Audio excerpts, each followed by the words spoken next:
Ang mga diskurso ni Kristo ng mga huling araw.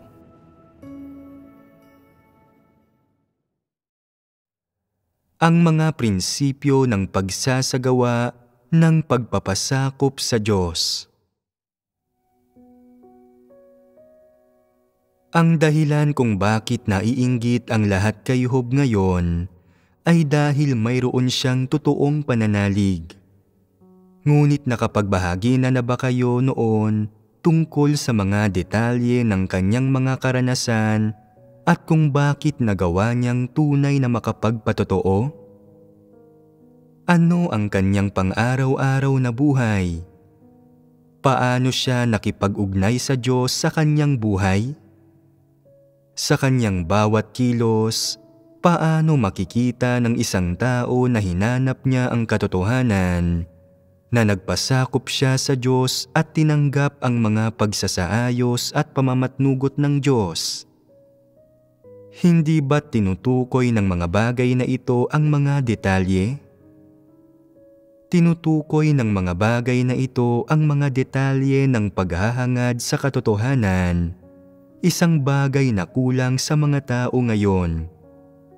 Ang alam lang ng mga tao ay ang sikat na kawikaan ni Job. Si Jehovah ang nagbigay at si Jehovah ang nag-alis. Purihin ang pangalan ni Jehovah. Mabibigkas nilang lahat ang pariralang ito, ngunit hindi malinaw sa kanila kung bakit talaga ito nasabi ni Job. Hindi naging ganoon kadali kay Job ang kilalang kawikaang ito. Nangyari lamang ito pagkaraan ng isang buong buhay na karanasan. Sa kanyang buong buhay na karanasan, nakita niya ang mga pagsasaayos at pamamatnugot ng kamay ng Diyos at ang mga gawa ng Diyos sa maraming bagay. At nakita niya na ang lahat ng kanyang kayamanan ay bigay ng Diyos. Isang araw, naglaho ang lahat ng bagay na iyon at batid niya na inalis ng Diyos ang mga ito.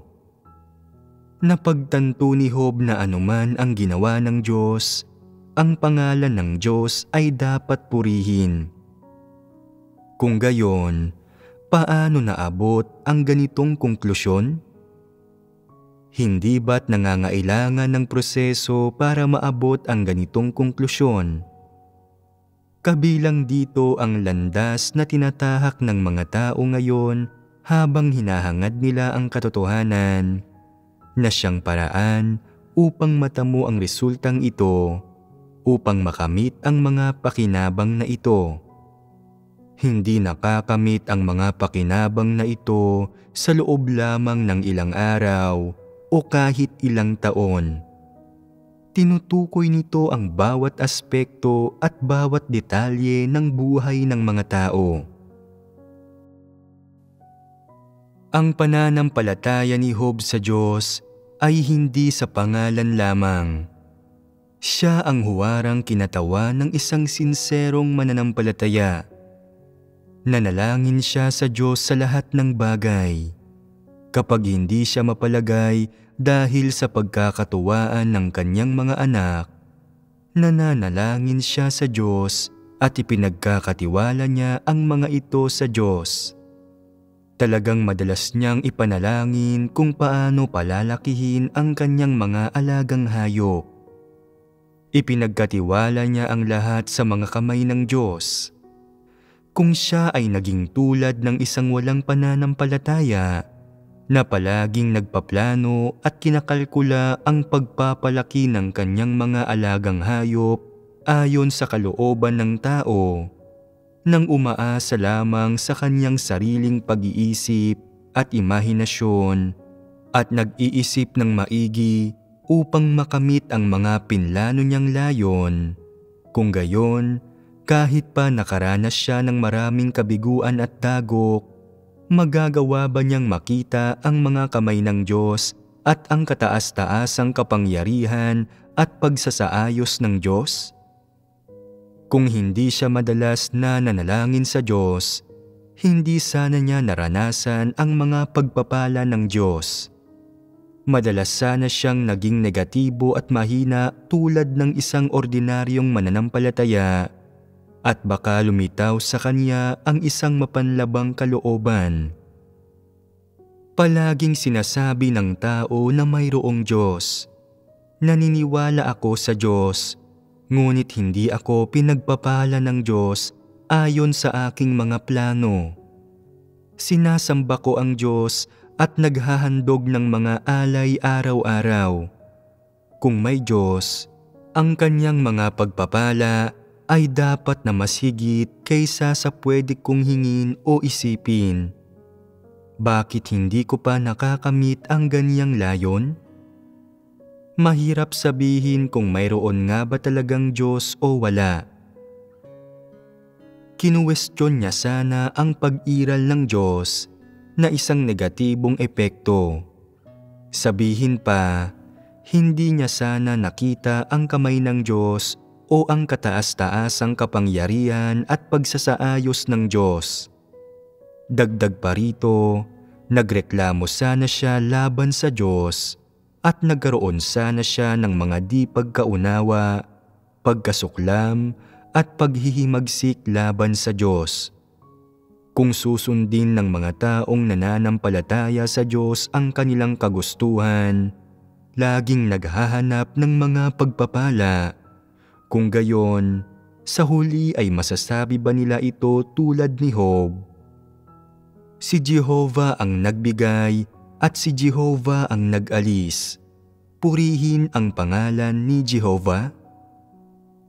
Ang ganitong uri ba ng karanasang kaalaman ay lilitaw sa kanila? Talagang hindi. Bakit hindi? Saan nagmumula ang problemang ito? Hindi sila naniniwala sa kataas-taasang kapangyarihan ng Diyos o naghahangad mula sa Diyos. Sa halip, nilulutas nila ang mga bagay gamit ang mga pamamaraan ng tao. Bakit labis na nag-iisip ang mga tao gamit ang kanilang pamamaraan upang makamit ang kanilang mga mithiin sa halip na umasa sa Diyos? Kapag sila ay nagpaplano, hinahanap ba nila ang mga pagnanais ng Diyos? Mayroon ba silang nagpapasakop na pag-uugali, sinasabing, "Hindi ko alam kung ano ang gagawin ng Diyos. Gagawin ko muna ang planong ito, ang kalkulasyong ito, ngunit hindi ko alam kung makakamit ba ng planong ito o hindi ang aking layon. Isa lamang itong plano. Kung makakamit nito ang aking layon, isa itong pagpapalang mula sa Diyos. Kung hindi, ito ay dahil sa aking sariling pagbubulag-bulagan. Ang aking plano ay hindi alinsunod sa mga layunin ng Diyos? Mayroon ba silang ganitong uri ng pag-uugali? Kung gayon, paano lumilitaw ang ganitong mga pagkilos? Ang mga ito ay mga imahinasyon at kuro-kuro ng tao, pagnanais ng tao, di makatwirang hinihingi ng tao sa Diyos. Nagmumula ang mga ito sa mga tiwaling disposisyon. Ito ay isang aspekto. Dagdag pa rito, ang mga ganitong tao ba ay may pusong nagpapasakop sa Diyos? Wala. Paano mo nakikita na wala silang pusong nagpapasakop sa Diyos? Nakakaramdam sila ng labis na pangangailangang makamit ang mga planong ginawa nila. Anong disposisyon ito? Ito ay pagmamataas at paghihimagsik. Naniniwala silang pinagpapala sila ng Diyos, ngunit kapag mayroon silang sarili nilang mga pagnanais at kalkulasyon, isinasantabi nila ang Diyos. Ito ay isang mapagmataas na disposisyon.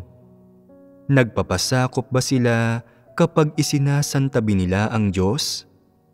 Hindi, at wala sa kanilang puso ang Diyos. Hindi talaga nila isinasaalang-alang kung paanong may kataas-taasang kapangyarihan at nagsasaayos ang Diyos sa mga bagay, lalo na kung paano niya nais gawin ang mga bagay. Hindi nila isinasaalang-alang ang mga bagay na ito. Ano ang makikita mula rito? Hindi sila naghahanap ng kahit ano, ni hindi sila nagpapasakop at ni walang may takot sa Diyos na puso. Gumagawa muna sila ng mga sariling plano at pagkatapos ay kumikilos at nagtatrabaho silang mabuti ayon sa kanilang mga plano, umaasa sa mga pamamaraan ng tao, imahinasyon at kuro-kuro ng hindi man lamang iniisip ang mga layunin ng Diyos. Pagdating sa pagpapalaki ng mga alagang hayop, dapat malaman kahit papaano ng mga tao sa kanilang puso na kailangang subukan ng mga tao ang kanilang makakaya na gawin, ang nararapat na gawin at magpasakop sa kalooban ng langit, na ang ibig sabihin ay tutuparin ko ang aking mga responsibilidad na pakainin ang aking mga alagang hayop. Hindi ko sila hahayaang magkulang sa nutrisyon o manigas sa lamig o magutom o magkasakit. Ang bilang ng kanilang magiging supling sa susunod na taon ay nasa mga kamay na ng Diyos. Hindi ko ito alam, hindi ko ito hinihingi at hindi ako gagawa ng mga plano. Nasa sa Diyos na ang lahat ng bagay na ito. Kung pinipilit nilang umasa sa mga kuro-kuro at imahinasyon ng tao upang kumilos, mayroon ba silang pag-uugaling nagpapasakop sa Diyos? Alin sa dalawang pagkilos na ito ang nagmumula sa kalooban ng tao at alin ang nagpapasakop sa Diyos? Ang una ay nagmumula sa kalooban ng tao at siyang pamamaraan ng mga hindi mananampalataya. Ang ikalawang pamamaraan ay nagmumula sa mga taos na nananampalataya sa Diyos at naghahanap sa katotohanan. Lahat sila ay nananampalataya sa Diyos at ginagawa nilang lahat ang parehong bagay, ngunit ang motibo, pinagmumulan at layo ng kanilang mga pagkilos, pati na ang kanilang mga prinsipyo ay magkakaiba. Kaya naman, ang landas na tinatahak ng mga tao ay makikita. Wala bang pagkakaiba? Ang diwa ng mga hindi mananampalataya ay ang diwa ng mga walang pananampalataya. Ano ang mga pinagmumulan at layo ng kanilang mga pagkilos? Ang lahat ay para lamang sa kanilang sariling interes, na pakinabang ang una nilang iniisip, kaya naman sa kanilang mga kilos, tanging sa sarili nilang kalooban sila umaasa. Bakit ko sinasabing umaasa sila sa kanilang sariling kalooban? Ganap silang gumagawa ng mga sarili nilang plano pagkatapos na mag-isip ng mabuti. Hindi sila pabigla-bigla o nagbubulag-bulagan. Sa halip, mayroon silang mga intensyon at layon. Hindi nila isinasaalang-alang ang mga layunin ng Diyos, ganap silang kumikilos ayon sa kanilang determinasyon. Walang iba pang gumagawa ng mga plano para sa kanila, ni walang kahit sino na nag-aatas sa kanilang kumilos sa ganitong paraan. Sila mismo ay determinadong kumilos alinsunod sa kanilang mga sariling plano, kaya't umaasa sila sa kanilang sariling kalooban. Pagkatapos, ayon sa kanilang mga sariling plano, nag-iisip sila ng mabuti at kumikilos, anuman ang kapalit, para lang mapagbigyan ang kanilang mga sariling pagnanais at makamit ang mga layon ng mga planong iyon.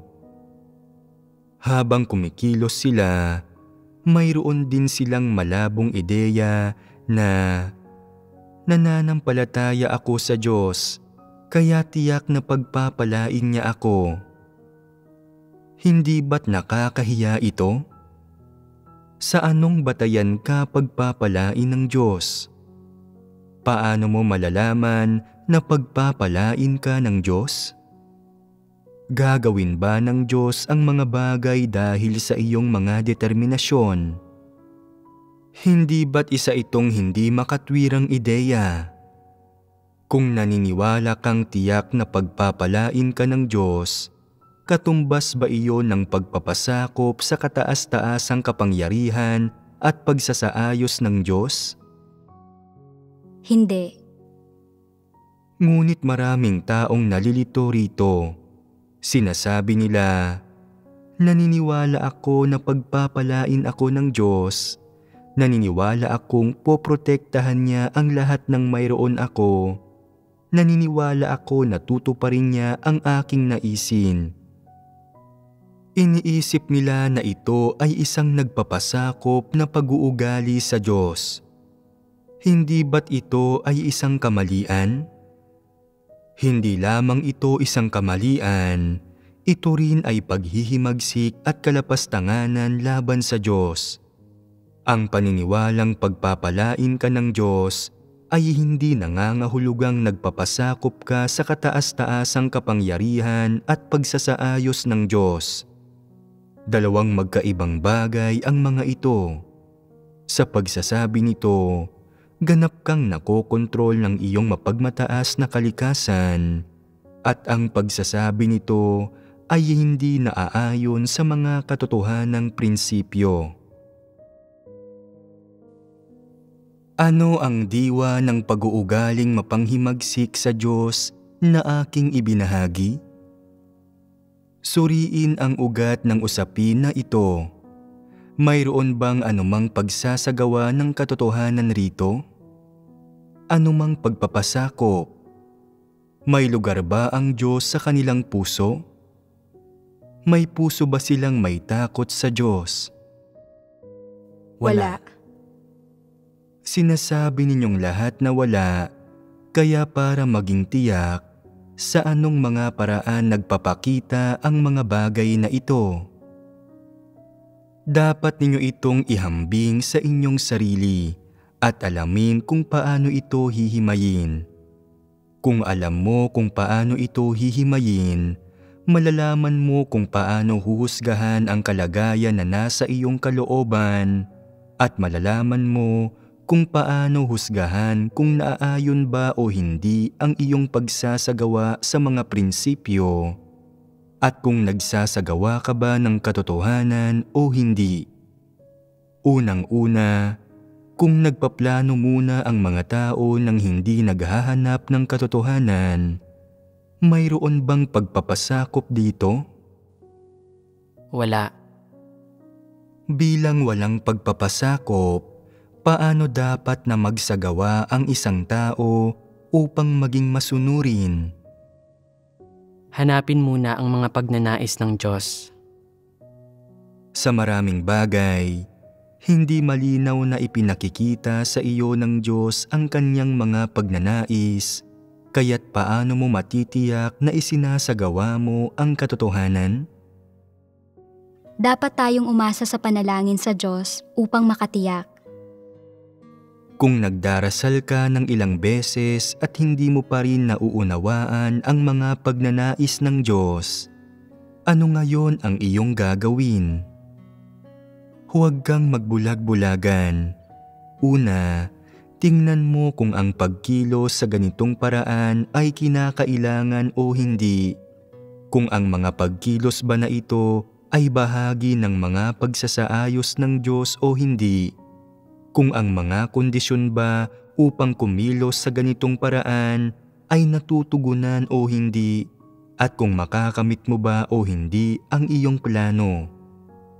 Kung hindi mo ito nakakamit, ngunit patuloy ka pa ring sumusunod sa planong ito, hindi ba't nangangahulugan iyon na ito ay hindi isang makatwirang pamamaraan? Kung makatotohanan man o hindi ang iyong mga plano at ideya, ay mahalagang malaman. Sa loob-loob mo, gagawin ko muna ang planong ito at kung pagpapalain ako ng Diyos, marahil ay magkakaroon ako ng higit pa kaysa rito. Mayroon kang mentalidad na umaasa sa swerte at pagkatapos ay umaasa ka naman sa iyong sariling kalooban at sinusubukang kumapit sa iyong paniniwala. Matayog ang iyong mga ambisyon at hangarin at kapwa ka mapagmataas at malupit. Palaging may mga paglihis ang mga plano at determinasyon ng tao at ito ay mga bagay na hindi nila dapat isinasagawa. Kapag hindi nauunawaan ng mga tao ang katotohanan o mga layunin ng Diyos, magiging wasto ba ang kanilang mga plano at determinasyon? Maaari ba silang umayon sa mga layunin ng Diyos? Hindi ito isang tiyak na bagay sapagkat maraming bagay na hindi nauunawaan ng tao na hindi nila mapagpasyahan. Ang mga determinasyon at plano ng mga tao ay pawang imahinasyon, sa pantaha at paghusga lamang. Yaong mga hindi nakauunawa sa katotohanan ay hindi nakikita na ang lahat ng bagay ay nasa mga kamay ng Diyos at ang mga ito ay pinamamatnugutan at isinasaayos niya. Dapat mong makita kung ano ang ginagawa ng mga kamay ng Diyos at kung ano ang kanyang mga layunin at anong gawain ang kasalukuyan niyang isinasagawa sa tao. Kung ang iyong mga plano at pagpapasya ay sumasalungat sa gawain na gustong gawin ng Diyos o kabaligtaran ito ng mga pagnanais ng Diyos, ano ang magiging resulta? Tiyak na mabibigo ang iyong mga plano. Mula sa usapin na ito, dapat mong malinaw na makita na hindi dapat nagpaplano ang mga tao. Ang pagpaplano mismo ay isang kamalian. Kaya, paano dapat magsagawa ng tama ang mga tao? Dapat silang matutong tanggapin ang mga bagay-bagay. Hindi sila dapat bulag na kumilos o magplano sa mga bagay na hindi nila nauunawaan. Maraming bagay ang hindi mo nauunawaan at hindi mo alam kung anong mga problema ang maaaring dumating sa kalagitnaan. Ang mga hindi inaasahang sitwasyon na ito ay nasa plano ba ng mga tao? Tiyak na wala, kaya't ang mga plano ng mga tao ay mga imahinasyon lamang ng tao, mga walang kabuluhang bagay at mga impraktikalidad. Kaya't ano ang dapat gawin ng mga tao? Sa isang punto, dapat silang magkaroon ng pusong nagpapasakop sa Diyos at hindi sila dapat gumawa ng mga sarili nilang plano. Sa kabilang banda, dapat din nilang tuparin ang kanilang mga responsibilidad at tungkulin nang hindi pa basta-basta. Tungkol naman sa kung matutupad mo ba o hindi ang mga bagay na iyong plinano at tinukoy, iyan ay nasa mga kamay ng Diyos. Maaaring kaunti lamang ang iyong pinaplano, ngunit binibigyan ka ng Diyos ng marami. Maaaring marami kang pinaplano, ngunit kaunti lamang ang iyong natatanggap. Pagkatapos mong pagdaanan ang ganoon karaming parehong karanasan, mapagtatanto mo na walang nagbabago batay sa kalooban o mga plano ng tao. Nakadepende ang lahat sa kung paano nagsasaayos at may kataas-taasang kapangyarihan ang Diyos sa mga bagay. Ang lahat ng bagay ay nasa kanyang mga kamay. Sa patuloy na pagkakaroon ng mga karanasan sa ganitong paraan, mababatid ng mga tao na ang Diyos ang totoong kataas-taasang kapangyarihan sa lahat.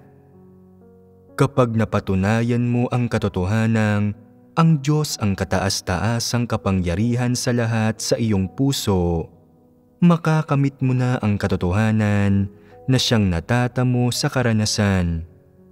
Kung minsan, maaaring mukhang napakainam ng mga plano mo, ngunit may mga di inaasahang bagay na maaaring mangyari anumang sandali. Hindi mo maiisip ang maraming kakaibang bagay na maaaring mangyari na lagpas sa iyong mga imahinasyon at mga plano sa lahat ng paraan. Maraming bagay ang magpapadama sa iyo na nahuli kang hindi handa at hindi mo alam kung nasaan ang mga kamalian sa iyong mga plano, kung magtatagumpay o mabibigo ba ang mga ito, at kung ano ang magagawa ng tao at hindi.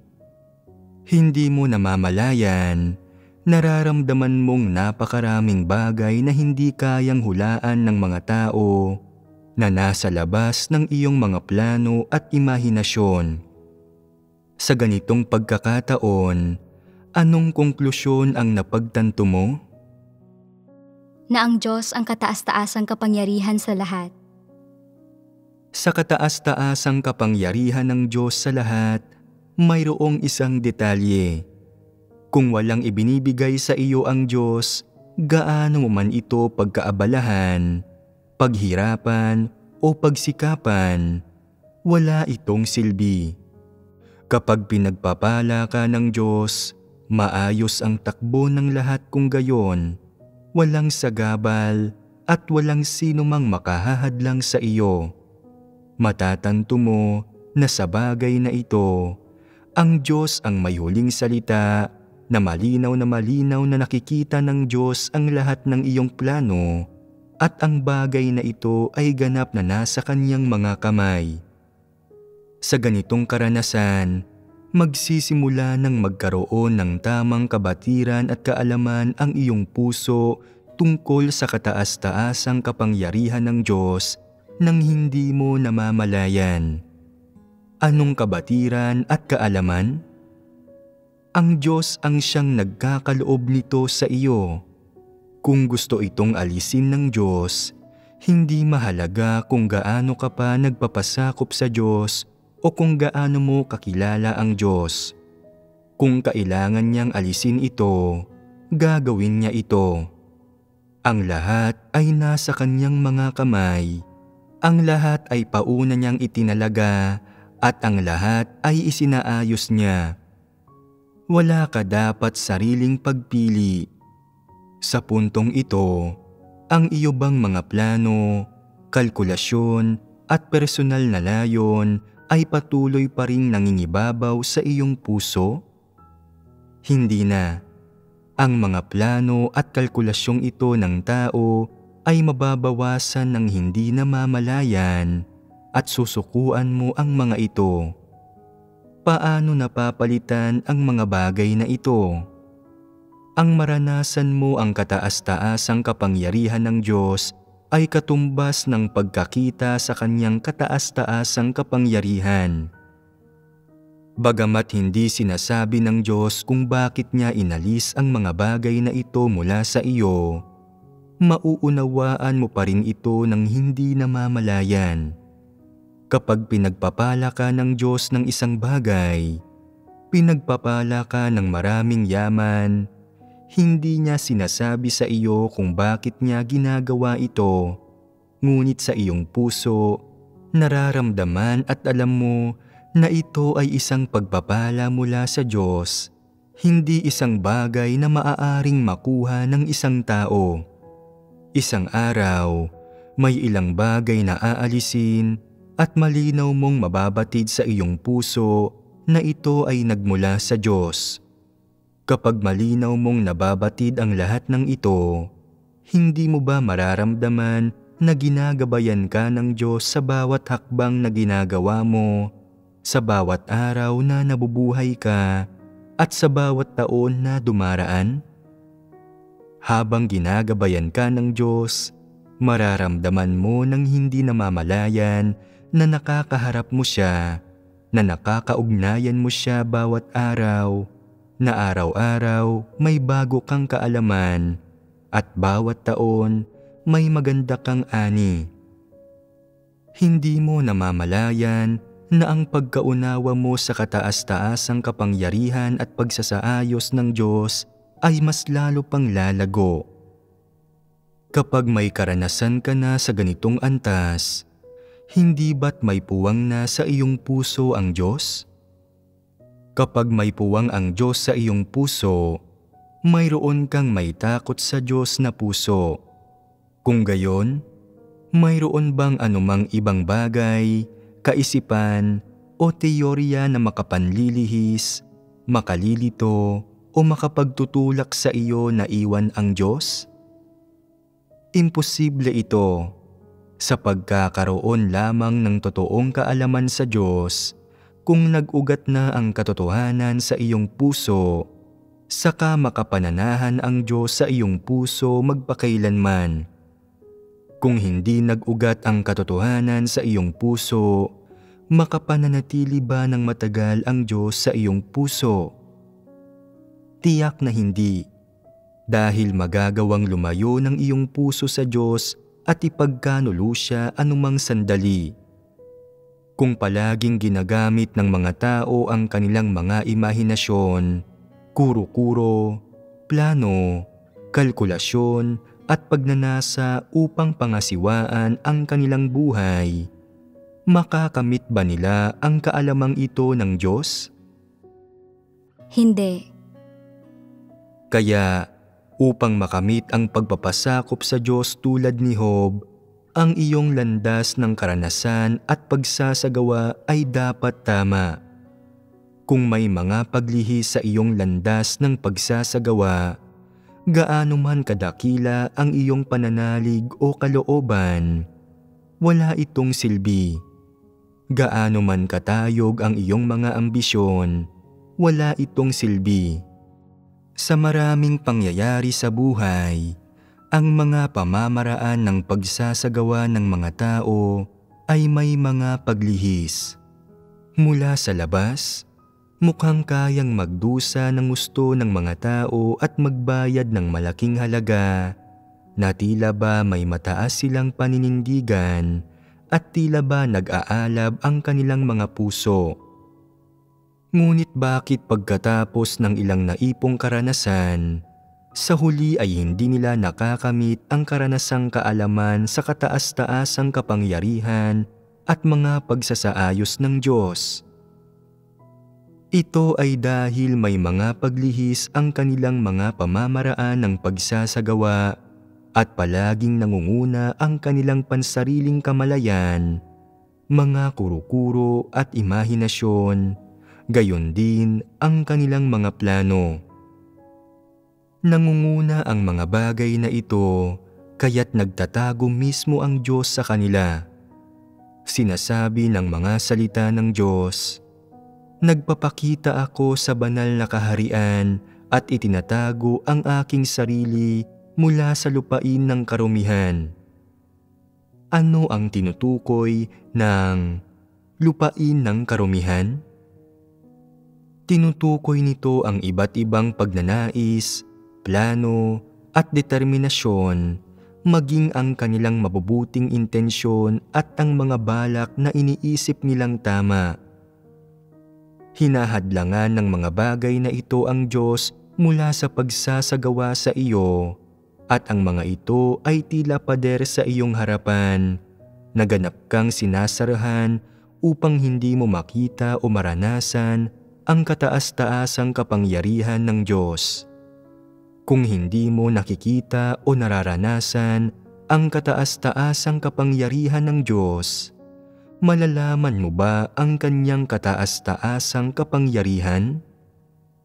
Hindi mo kailanman malalaman ang kataas-taasang kapangyarihan ng Diyos.